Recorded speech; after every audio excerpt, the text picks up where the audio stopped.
እንኳን አደረሱ። ድርጅታችን ሰመር ሪል ስቴት ከዚህ በፊት በመሃል ካሳንቺስ ጥንቅቅ አድርገን ሰርተን ባስረከብነው ብዙዎች ያውቁናል። ዛሬ ደግሞ በዲፕሎማቶች መንደር በእንግሊዝ ኤምባሲ አጠገብ እንዲሁም በአዲሱ ቤተ መንግስት ስር እጅግ ዘመናዊ አፓርትመንቶች ከልዩ ቅናሽ ጋር አቅርበንልዎታል። እጅግ ዘመናዊ ሊፍቶች፣ የመዋኛ ገንዳ፣ የመሰብሰቢያ አዳራሾቻችንና ለአጭር ጊዜ የሚቆይ ቅናሽ ከ600 ሺህ ብር ጀምሮ አትርፈው ቤቶን ለታላቅ ኢንቨስትመንት በእጁ ያስገቡ። ለበለጠ መረጃ ፈጥነው ይደውሉልን።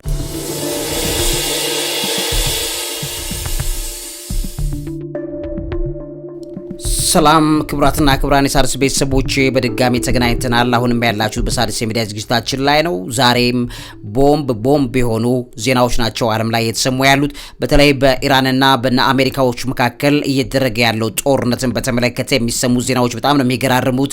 እንግዲህ ከአንድ ቀጥታ ስርጭት ላይ ትላንት ነበረኝ። በዛ ስርጭት ላይ እንደነገርኳችሁ ትራምፕ የ48 ሰዓቱን አልቲሜተም ወይም የ48 ሰዓቱን ማስጠንቀቂያ በተመለከተ ልክ ለመሰረዝ ያለውን ፍላጎት በሰረዘበት ሰዓት ላይ አስቀድሞ ከኢራን ጋር መልካም ግንኙነትና ድርድር እያደረግን ነው በሚል ተናግሮ እንደነበረ ይታወቃል። ያንን በተመለከተ በእርግጠኝነት ነግሬያችሁ ነበረ በቀጥታው ስርጭት ላይ።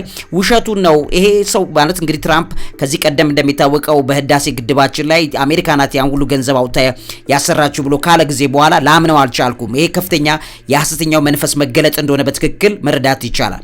ስለዚህ ከዚህ አንጻር በትክክል ያንን ነገር ገምቼው ነበረ። በዛም ከላይቭ ስርጭት ከ4-5 ሰዓታት በኋላ የኢራን መንግስት መግለጫ ወጣ። ያወጣው መግለጫ በፍጹም ትራምፕ ይሄንን ያደረገው የተናገረው ፌክ ነው ውሸት ነው በሚል ተናግሯል። እና ትራምፕ በጣም ብዙ ውሸቶች ዋሽቷል በዚህ በኢራን ጦርነት ላይ። ዛሬ በዚህ ፕሮግራም ላይ በደንብ ትኩረት አድርጌ አሳያቸዋለሁ። የተፈጠረው ውዥንብር ምንድነው? ይሄን ውዥንብር ክሊር ማድረግ ያስፈልጋል ማለት ነው። እንግዲህ ውድ ቤተሰቦቼ ይሄን ጦርነት ከዚህ ቀደም ትራምፕ አራተኛ ሳምንት ያክል ብቻ ነው 4 ሳምንት ብቻ ነው የምንፈልገው በ4 ሳምንቱ ስንጨርሰዋለን ብሎ ነው የጀመረው። ነገር ግን አራተኛ ሳምንት ላይ ነው አሁን ያለው ነው ወይ እየሄደ ያለው በአራተኛ ሳምንት ላይ እየሆነ እንዳለው ነው ወይ እየሄደ ያለው የሚለውን ስታዩ በፍጹም እየሆነ ያለው እንደዛ እንዳልሆነ ክሊርሊ ትረዳላችሁ ማለት ነው። እሱ ብቻ አይደለም። በሚገርማችሁ ደረጃ በዚህ ጦርነት ላይ በጣም በርካታ ተለዋዋጭ ነገሮች እየታዩ ነው። እሱ ብቻ ዛሬ ብቻ እንኳ በኢራንና በእስራኤል ምድሮች ላይ ኢራን ወደ እስራኤል እስራኤልም ወደ ኢራን የላኳቸው ሚሳኤሎች ከፍተኛ ጉዳቶች እንዳደረሱ ድብደባዎች እንደፈጸሙ እየሰማን ያለ ነው። በአካባቢ ላይ ያለው ኬኦስ ጨምሯል። የዓለም ኢኮኖሚ በከፍተኛ ሁኔታ ላይ ተጎድቷል። ይዋዥቃል፣ አንዴ ከፍ ይላል፣ አንዴ ዝቅ ይላል። ይሄንን መሪ ለመቆጣጠር ጦርነቱን ልክ እንደ መቆጣጠሪያ በተን አድርገው እየተጠቀሙ ያሉት እኚህ ሰዎች።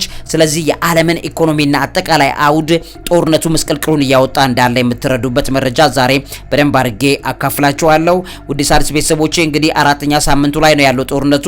ከዚህ በኋላ ጦርነቱ በዚህ መልኩ ሊገፋ ይችላል ወይ ብሎ መገመት ይቻላል። በሌሎችም መረጃዎችንም ጭምር በዚህ ውስጥ ይዤላችኋለሁ።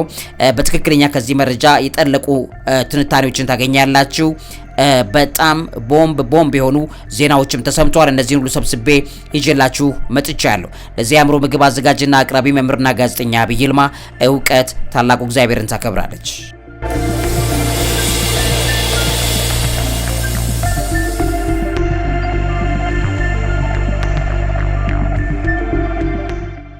እንግዲህ ክቡራትና ክቡራን ሣድስ ቤተሰቦቼ ከሌሎች መረጃዎች መጀመሪያ ልጀምርላችሁ። የጣሊያኗ ጠቅላይ ሚኒስትር ጆርጂያ ሜሎኒ በፍትህ ስርዓቱ ላይ ባቀረቡት የህገ መንግስት ማሻሻያ ሪፈረንደም ሽንፈታቸውን አምነው መቀበላቸው እየተነገረ ይገኛል። ይህንንም ውጤት የባከነ እድል ወይም ሎስት ኦፖርቹኒቲ ሲሉ ገልጸውታል። ምን ማለት ነው የሚለውም በአጭሩ ብናየው ጥሩ ነው የሚሆነው። ምክንያቱም የኢትዮጵያው ጠቅላይ ሚኒስትር ወዳጅ ናቸው። እኒህ ሰው ሽንፈት ገጥሟቸዋል። የቆጠራው እንግዲህ ወደ ማለቁ ሲቃረብ ወደ 54 በመቶ የሚጠጉ ጣሊያናውያን አይሆንም ወይም ኖ በማለት ማሻሻያውን ውድቅ አድርገውታል። 46 በመቶ የሚሆኑት ደግሞ ይሁን ወይም የስ ብለውታል። እንግዲህ የማሻሻያው ዓላማ ምንድነው? የቀረበው የህግ ማሻሻያው በዳኞችና በአቃቢ ህግ መካከል ግልጽ የሆነ የሙያ መስመር ልዩነት ወይም ሴፓሬሽን ኦፍ ካሪየርስ ለመፍጠርና የዳኝነት አስተዳደር ጉባኤውን አወቃቀርንም ለመቀየር ያለም እንደነበረ ይነገራል። የሜሎኒ ምላሽን በተመለከተ ጠቅላይ ሚኒስትሯ የህዝቡን ውሳኔ አከብራለሁ ብለው ገልጸውታል። ውጤቱ ግን ጣሊያንን ለማዘመን የነበረ የባከነ እድል ወይም ሎስት ኦፖርቹኒቲ ቱ ሞደርናይዝ ኢታሊ በሚል ገልጸውታል ማለት ነው። ምንም እንኳ በሪፈረንደሙ ቢሸነፉም ሜሎኒ ከስልጣን የመልቀቅ ፍላጎት እንደሌላቸውና መንግስታቸውም የተሰጠውን ኃላፊነት መወጣቱ እንደሚቀጥል ነው ያረጋገጡት። በምርጫው ላይ የነበረው የተሳታፊ ቁጥሮች ከተጠበቀው በላይ ወደ 59 በመቶ ገደማ የነበረ እንደሆነ ተነግሯል እና ይሄም ጉዳይ በህዝቡ ዘንድ ከፍተኛ ትኩረት አግኝቶ እንደነበር ያሳያል።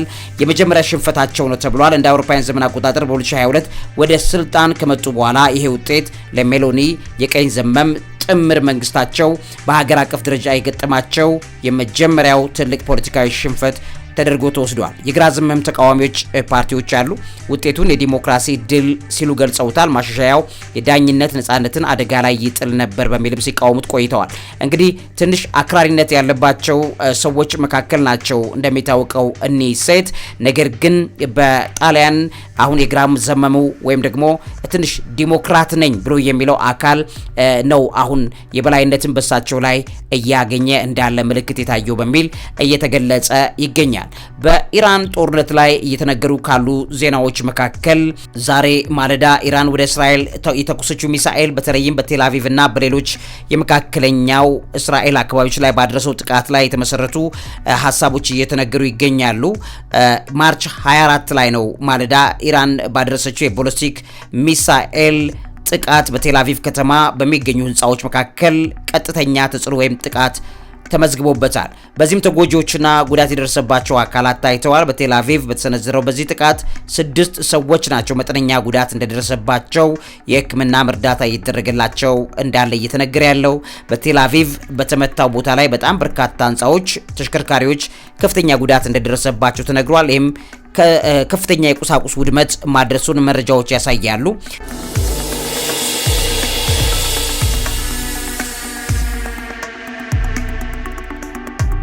የእስራኤል ጦር ኮሎኔል ሚኪ ዴቪድ እንደገለጹት በጥቃቱ ጥቅም ላይ የዋለው ሚሳኤል ወደ 100 ኪሎ ግራም የሚጠጋ የጦር ጭንቅላት ወይም ዋርሄድ እንደነበረው በትክክል ገልጸዋል። ይህ አይነቱ ሚሳኤል በጦርነቱ እስካሁን ያልታየ አዲስ አይነት ነው እየተባለ ነው የሚገኘው።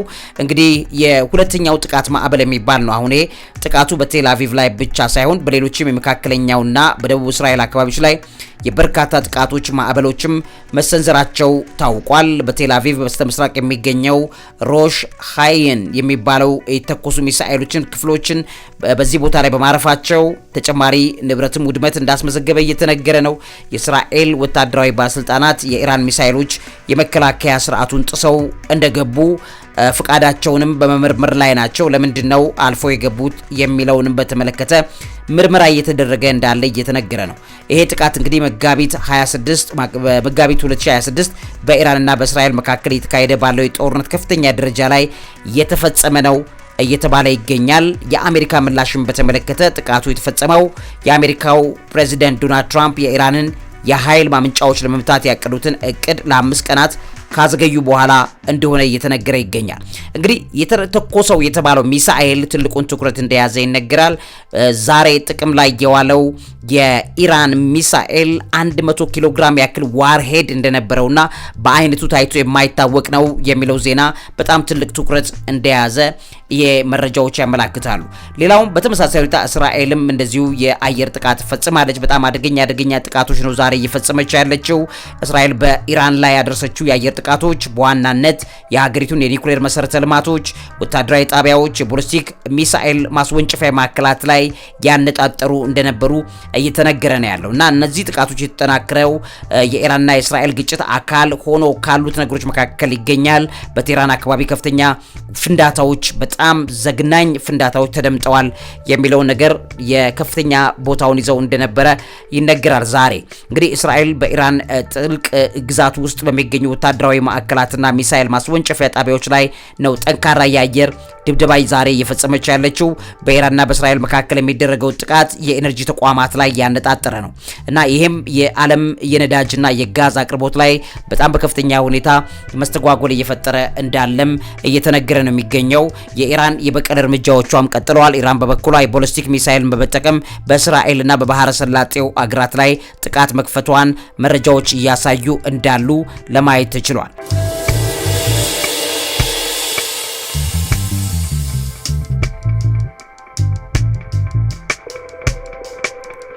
እንግዲህ ክቡራትና ክቡራን የሣድስ ቤተሰቦቼ ዛሬ እየሰማን ካለናቸው ከነዚህ ዜናዎች መካከል እንግዲህ ቀደም ብዬ እንደነገርኳችሁ እንደገናም የድርድር ውዥንብር ተፈጥሯል። እንዳልኳችሁ ዶናልድ ትራምፕ ከኢራን ጋር በጣም ጥሩና አምራች የሚሆን የድርድር ንግግሮች እያደረግን ነው በማለት ገልጸው ነበረ። የ48 ሰዓቱን አልቲሜተም ለመሰረዝ የነበረ ጉጉት ነው። ይሄም ደግሞ ራሱ ትራምፕ መውጫ ቀዳዳ እየፈለገ ነው የሚለውንም ነገር በትክክል እየተናገረ እያሳየ ያለ ጉዳይ እንደሆነ እየታወቀ ነው። ጥቃቱ ግን ቀጥሏል። የኤነርጂ ተቋማት ላይ ፕሬዚዳንት ዶናልድ ትራምፕ የኤነርጂ ተቋማት ላይ ጥቃት ቢያቆሙም የአሜሪካ ጦር በኢራን ወታደራዊና የሚሳኤል ቦታዎች ላይ ጥቃት እንደሚያስቀጥሉ ስሜፎር የተባለው አካል ዘግቧል። ዛሬ እየተናገሩ ካሉት ሌሎች መረጃዎች መካከል አንደኛው የኢራን ፋርስ የዜና ወኪል እንደተናገረው የእስራኤል አሜሪካ ጥቃት በኢስፋሃን የሚገኝ የጋዝ ማስተላለፊያ ቧንቧና የጋዝ ተቋማትን መምታቱን ጭምር ዘግቧል። ዛሬ እየተነገሩ ካሉ ሌሎች ዜናዎች መካከል በምዕራብ ኢራቅ በተሰነዘረ ጥቃት 15 የሐሺድ አልሻቢ የሚባሉ ተዋጊዎች ተገድለዋል ተብሏል። ይህንንም ለአሜሪካ ትሬቸረስ አታክ ወይም ደግሞ የክህደት ጥቃት ወይም አሜሪካውያን ናቸው የካዷቸው እነዚህን የታመኑ አካላትን በማለት እየተነገረ ይገኛል። የቡድኑ አባላት ይህን ወቅሰዋል። የቤሩት 2 ሰዎች መገደላቸውም ዛሬ እየተነገረ ነው። የእስራኤል የአየር ጥቃት በቤሩት ደቡባዊ ክፍል ቢያንስ 2 ሰዎችን መግደሉና 5 ሰዎችን ማቁሰሉን የሊባኖስ ጤና ሚኒስትር ማስታወቁ ዛሬ እየተነገረ ነው ያለው። በባህሬን ያለው ዳታ ሴንተሩን አማዞን እንዳቋረጠ እየተነገረ ይገኛል። አማዞን የሚባለው ትልቅ ተቋም ነው። እንደምታውቁት በአካባቢ የተካሄደ ባለው የድሮን ጥቃት ምክንያት በአማዞን ዌብ ሰርቪስ የሚባለው AWS በባህሬን ያለውን ዳታ ሴንተሩን ማቋረጡን ዛሬ ገልጿል። ይሄም በጣም ትልቅ ዜና ነው። የፊሊፒንስ አውሮፕላኖች የነዳጅ እጥረት ገጥሟቸዋል። በአካባቢው ያለው የጦርነት ሁኔታ የነዳጅ አቅርቦት ላይ ተጽዕኖ በማሳደሩ የፊሊፒንስ አየር መንገዶች የነዳጅ እጥረት ገጥሟቸዋል በሚል ፕሬዚዳንት ፈርዲናንድ ማርኮስ ጁኒየር ተናግረዋል። ስለዚህ አውሮፕላኖቹ በዚህ ነዳጅ እጥረት ውስጥ ነው ያሉት የሚለው ነገር በጣም ትልቁን ቦታ ይዟል። ፕሬዚዳንት ዶናልድ ትራምፕ ጥቃቱን በተለይ 48 ሰዓቱን አልቲሜተም የመጨረሻ ማስጠንቀቂያ በሚል ያስቀመጡትን በማቋረጣቸው የተነሳ ውጥረቱ አልቀነሰም። ግን የነዳጅ ዋጋው በብሬንት ክሩድ ኦይል ላይ $100 በላይ ዝቅ ከ110 እና 15 ዝቅ ብሎ ወደ $100 መምጣቱ ዛሬ እየተነገረ ነው ያለው። ስለዚህ ዛሬ እየተነገሩ ካሉ ዜናዎች መካከል አንደኛው ይሄ የተፈጠረው ውዥንብር በከፍተኛ ሁኔታ ቦታውን አየሩን ይዞታል። በዛ ዙሪያ ላይ ደግሞ መጠነኛ ቆይታ ላድርግላችሁ።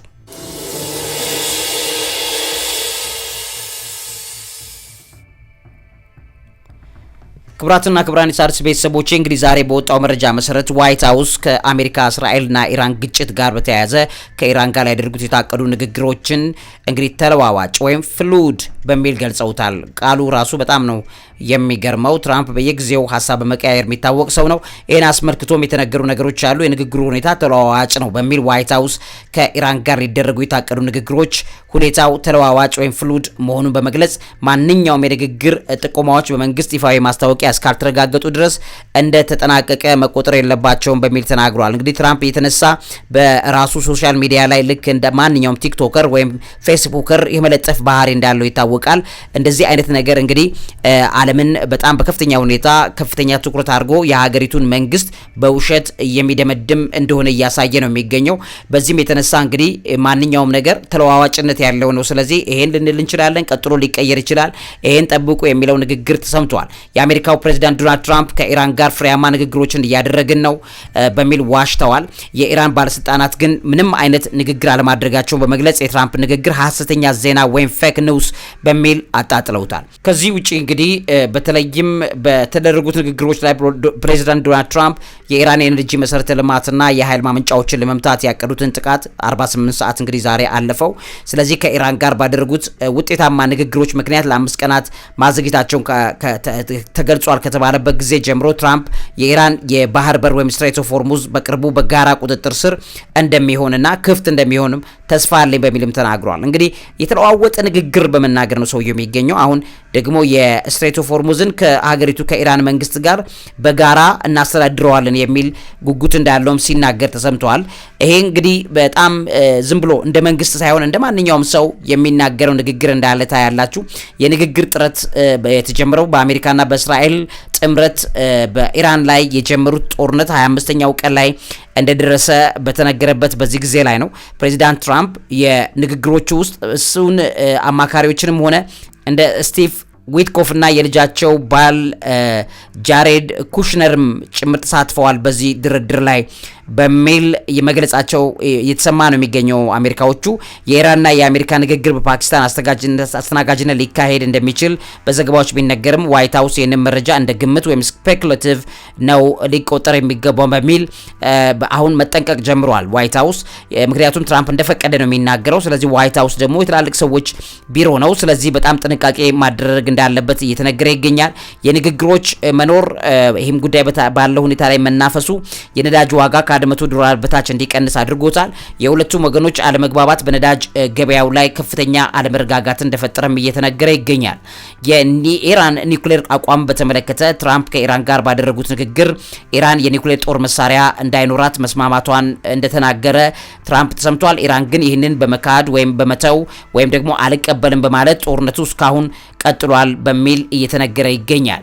ስለዚህ ዋይት ሀውስ ንግግሮችን በሚዲያ በኩል ወይም ኔጎሽየት ትሩ ዘ ፕሬስ መካሄድ እንደሌለባቸው አበክሮ መናገር ጀምሯል። ምክንያቱም ትራምፕ እንደፈቀደ ስለሚናገር ዋይት ሀውስ ደግሞ ይህን ክብር ይፈልገዋል። ምክንያቱም የአሜሪካ መንግስት ነው። ይህን ክብር እንግዲህ ማጣት ራሱ በጣም አሳፋሪ ነገር ነው። ስለዚህ ንግግሮች በሚዲያ በኩል አይደለም የሚሆኑት፣ በመንግስት ደረጃ ላይ ቁጭ ብለን ተነጋግረን ከዛ በኋላ ነው መለቀቅ ያለበት በሚል እየተነገረ ነው። ምክንያቱም ኢቭን ከቃል አቀባዮችን ትራምፕ አይጠቀምም። በነገራችን ላይ ቃል አቀባዩ ራሱ ለቃል አቀባዮች የሚሰጠው ነገር ከራሱ የተረፈውን ነው። መጀመሪያ የትራምፕ ቃል አቀባይ የራሱ ገጽ ነው። በተለይ ትሩዝ የሚል አንድ የውሸት ሚዲያ አለው። ያንን ሚዲያ ተጠቅሞ ነው የሚለቀው። ከዛ በኋላ ነው ለእነዚህ ቃል አቀባዮች ምናምን መረጃ የሚደርሰው። እንግዲህ በጣም ይሄ ኢንፎርማል ነው። እንደ ሀገሪቱ መንግስት ከፍተኛ ክብር የሚነካ ነገር እንደሆነ ይታያል።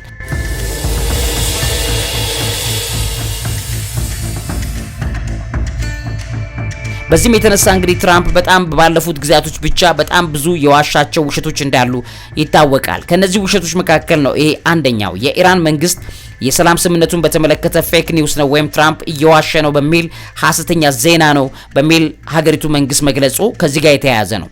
አንደኛ ይሄ የክህደት ንግግር ነው ወይም ደግሞ ፌክ ኒውስ ነው በሚል ነው የተገለጸው። የኢራን ከፍተኛ ባለስልጣናትና የፓርላማ አፈጉባኤው መሐመድ ባገር ጋሊባፍ የሚባሉ ሰው ዶናልድ ትራምፕ ከኢራን ጋር ንግግር እያደረኩኝ ነው ማለቱን በተመለከተ ፍጹም ሐሰት በማለት ውድቅ አድርገውታል። ይሄ የሐሰተኛ ዜና መግለጫ በሚል ተናግረዋል። ኢራን የትራምፕ ንግግር የገበያ ወይም ማኒፑሌሽን ነው፣ በዚህ በማኒፑሌሽን ደረጃ ነው የምወስደው በሚል ነው ኢራን የምትገልጸው።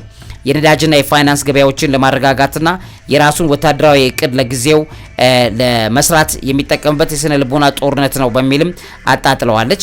ከዛ ጋር በተያያዘ ትራምፕ ንግግሩን የሚመራው አማካሪውን ስቲቭ ዊትኮፍን እና አማቻቸው ጃሬድ ኩሽነር በመሆኑ ይሄንን ኢራን ግን ይሄንን ንግግርም ሆነ ተወካዮችን እነዚህን ሰዎችንም እንደማታቃቸው ወይም እንዳላናገረቻቸው ኢራን ገልጻለች።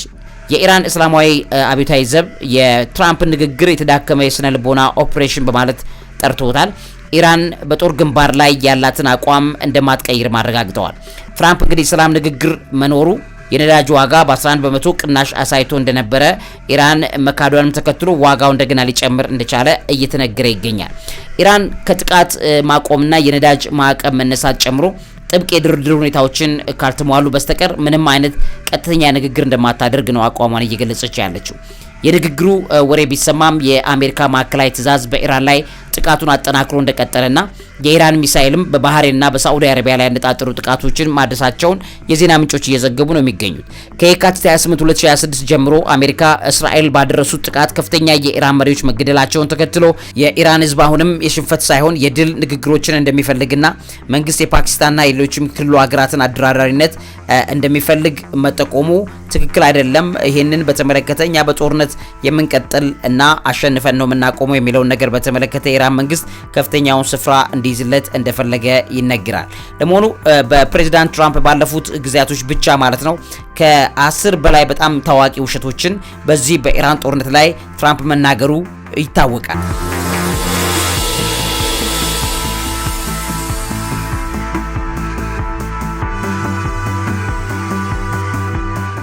እንግዲህ ውድ ቤተሰቦቼ ከትራምፕ ውሸቶች መካከል ከተመዘገቡት ውሸቶች መካከል ከኢራን ጋር ፍሬያማ ድርድር እያደረግን ነው የሚለው በጣም በከፍተኛ ሁኔታ እየተጠለጠለ ያለ ነው። የኢራን ባለስልጣናት ምንም አይነት ቀጥተኛ ድርድር አለመኖሩን በመጥቀስ አስተባብለዋል። ሁለተኛው ትራምፕ ከዋሻቸው መካከል የኢራን ወታደራዊ አቅም 100% አውድመናል የሚል ነው። ትራምፕ የኢራን ወታደራዊ አቅም ሙሉ በሙሉ መደምሰሱን ተናግሯል። ኢራን ግን አሁንም በክልሉ የሚገኙ የአሜሪካና የእስራኤል ኢላማዎችን ጥቃት በመሰንዘሯን ቀጥላለች። ያውም ታይቶ የማይታወቁ መሳሪያዎችን ሁሉ እየመሸረጠች ትገኛለች። በሶስተኛ ደረጃ ከተነገሩት የትራምፕ ውሸቶች መካከል ጦርነቱ ሊጠናቀቅ ጥቂት ቀናት ብቻ ቀርተውታል የሚል ነበር። ፕሬዚዳንቱ ጦርነቱ በቅርቡ እንደሚያበቃ ገልጿል። በተቃራኒው ግን ፔንታጎን ለጦርነቱ የሚውል ተጨማሪ 200 ቢሊዮን ዶላር ጥያቄ አቅርበዋል። ጦርነቱ ምን ያህል ሊራዘም እንደሚችል በግልጽ የሚያሳይ ነው። ከአራተኛ ደረጃ ትራምፕ ከዋሻቸው ውሸቶች መካከል የቀድሞ ፕሬዚዳንቶችን የወሰድኩት እርምጃን ደግፈዋለሁ በሚል ነው። አራት የቀድሞ የፕሬዚዳንቶች የትራምፕን የጦርነት ውሳኔ እንደደገፉ ቢናገሩም የሁሉም የቀድሞ ፕሬዚዳንቶች ረዳቶች ግን ይህንን መልስ ንግግሩን ጭምር ከትራምፕ ጋር አላደረግንም፣ ትራምፕ እየዋሸ ነው፣ ቀጥፏቸዋል፣ አታላቸዋል፣ አጭበርብሯቸዋል በማለት በግልጽ አሳውቀዋል። አምስተኛ ትራምፕ በዚህ ጦርነት ላይ ከዋሻቸው አምስተኛ ውሸቶች መካከል ኢራን አሜሪካንን ሊመቱ የሚችሉ ሚሳኤሎችን እያበለጸገች ነው የሚል ነው። ትራምፕ የኢራን ሚሳኤሎች አሜሪካ ሊደርሱ ይችላሉ ቢልም የስለላ ድርጅቶች ግን ኢራን እንደዚህ አይነት አቅም ላይ ያለው መሳሪያ አላመረተችም በሚል ገልጸውታል። ስድስተኛው የኢራን የኒውክሌር ማበልጸጊያ ጣቢያዎች ሙሉ ለሙሉ ወድመዋል የሚል ውሸት ነው። በሰኔ 2025 ከተሰነዘረው ጥቃት በኋላ ጣቢያዎቹ መጥፋታቸውን ትራምፕ ገልጾ እንደነበረ ይታወቃል። የተባበሩት መንግስታት የኒውክሌር ተቆጣጣሪ IAEA የሚባለው ተቋም በተለይ ኢራን አሁንም ጥቃቱን የተረፉ የኒውክሌር ቁሳቁሶች እንዳሏትና ሙሉ ለሙሉ ትራምፕ እንዳለው እንዳልወደሙ ወይም ደግሞ ሙሉ ለሙሉ ያልተጎዱም አካላት እንዳሏቸው ገልጸዋል። በሰባተኛ ደረጃ ትራምፕ በኢራን ጦርነት ዙሪያ ላይ ከዋሻቸው ውሸቶች መካከል በሜናብ የሚገኝ አንደኛ ደረጃ ትምህርት ቤትን የመምታቱን ጉዳይ በተመለከተ ነው። የትምህርት ቤቱ ላይ የደረሰው ጥቃት ትራምፕ በኢራን ላይ አሳበዋል፣ ግን መረጃዎቹ ጥቃቱ በአሜሪካ እስራኤል ጥምር ኃይል የተፈጸመ ነው በሚል ገልጸውታል። ስምንተኛው ትራምፕ በኢራን ጦርነት ላይ ከዋሻቸው ውሸቶች መካከል የአሜሪካ መገናኛ ብዙሃን ከኢራን ጋር በማበር የሐሰት ቪዲዮዎችን እያሰራጩ ነው የሚል ወሬ ነው። የአሜሪካ የዜና ተቋማት የሚቃጠል የአሜሪካ የጦር መርከብ የሚያሳዩ የሐሰት ቪዲዮዎችን ከኢራን ጋር በመሆን አሰራጭተዋል በሚል ትራምፕ ዋሽተዋል። ዋይት ሃውስ ይህን በተመለከተ ግን ለዚህ ምንም አይነት ማስረጃ ማቅረብ እንዳልቻለ እየተነገረ ይገኛል። ዘጠነኛው ውሸት ኢራን በአጋሮባች ሀገራት ላይ ጥቃት እንደምትሰነዝር ማንም አልገመተም ነበረ በማለት ተናግሯል። ይሄም ውሸት ነው። ትራምፕ የኢራን አጸፋዊ ጥቃት ያልተጠበቀ ነበረ ቢልም በርካታ የደህንነት ባለሙያዎች ግን ጥቃቱ ከመጀመሩ በፊት እንዲህ አይነት አጸፋ እንደሚኖር አስጠንቅቀው እንደነበረ መረጃዎች ያሳያሉ።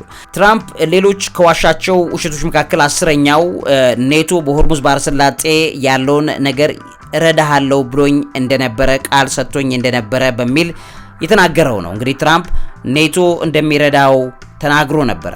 አጋሮቹ ኔቶ አባላት ግን ጦርነቱ ህገወጥ ነው በሚል ያውም ሙሉ ለሙሉ ለመሳተፍ ፈቃደኝነት እንደሌላቸው የኔቶ አባላት እንዳረጋግጡ ደግሞ ታውቋል። ስለዚህ ትራምፕ ሲዋሽ ነው ይሄን ያለው። የኔቶ አባላት አስቀድመው የልብ ልብ ሰጥተውት ወይም በዛ ዙሪያ ላይ እንረዳሃለን ብለው የተናገሩት ነገር እንደሌለ ይታወቃል። ትራምፕ በዚህ ዙሪያ ላይ ውሸት እንደዋሸም በግልጽ የተነገረ ይገኛል። ውድ ሣድስ ቤተሰቦቼ እንድናውቅ እንድንጠነቀቅ ግን እፈልጋለሁ። ይሄ ያለንበት ዘመን በጣም አደገኛ ዘመን ነው። ስለዚህ በእግዚአብሔር ስም በክርስቶስ ስም ሰዎች ሊመጡ ይችላሉ። አጭበርባሪ መሪዎች የሐሰተኛውን መንፈስ ስራ ይዘው በምድር ላይ የማገዳደል፣ የማጨፋጨፍ፣ ዓለምን ወደ ኬኦስ ወደ ብጥብጥ ይዘው የመግባት ስራ ሊሰሩ ይችላሉ። አሁን ያለንበት ዘመን በተለይም የአፖሊዮ መንፈስ ወይም ደግሞ ዲስትሮየሩ አውዳሚው የሚገለጽበት ነው። ይህንን ደግሞ ተገልጦ ከሚሰራባቸው ሰዎች መካከል ትራምፕ አንዱ ነው። ለዚህም ነው ዓለምን በሰላም ስም ወደ ኬኦስ ወደ ማያባራ ችግሮች ይዞ እየገባ ያሉ። ስለዚህ እንዲህ አይነት ነገሮችን ነቅተን መከታተል እንድንችል ይሄ መረጃ ላካፍላችሁ ወደዱ። ለዚህ አእምሮ ምግብ አዘጋጅና አቅራቢ መምህርና ጋዜጠኛ አብይ ይልማ። እውነት ነው፣ ጌታችን ኢየሱስ ክርስቶስ ሊመጣበት ደጅ ነው። ሁልጊዜም ተግተን እንደምንለው አሜን ማራናታ፣ ጌታችን ኢየሱስ ሆይ ቶሎና።